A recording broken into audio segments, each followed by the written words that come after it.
بسم اللہ الرحمن الرحیم۔ نزلہ اور زکام سے بچاؤ کے بعض طریق۔ مضمون وجیہہ قمر، نوڈھون، جرمنی۔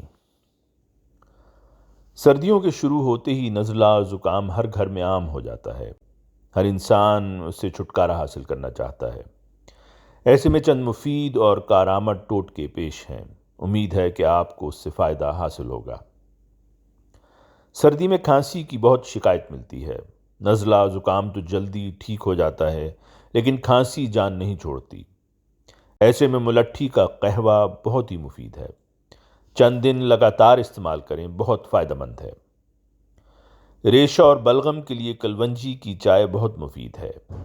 1 کپ پانی میں آدھا چمچ کلونجی ڈال کر 6 سے 7 منٹ تک پکائیں۔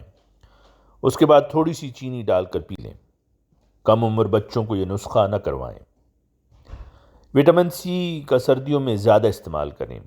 گلے کی خرابی، آواز کا بیٹھ جانا، ایسے میں چٹکی بھر لونگ کا پاؤڈر کسی بھی قہوہ میں ڈال کر پی لیں، فائدہ مند ہوگا۔ نمک والے پانی سے خاص طور پر سونے سے قبل غرارے کرنا حلق کے لیے بہت مفید ہے۔ مرغی کا شوربہ یا یخنی کو نزلہ زکام اور ٹھنڈ میں مفید خیال کیا جاتا ہے۔ سردی اور زکام سے ہلدی محفوظ رکھتی ہے۔ نوٹ: اس مضمون میں عمومی معلومات دی گئی ہیں۔ قارئین اپنے مخصوص طبی حالات کے پیش نظر اپنے ڈاکٹر یا GP سے مشورہ کریں۔ آواز: مرزا عمران احسن۔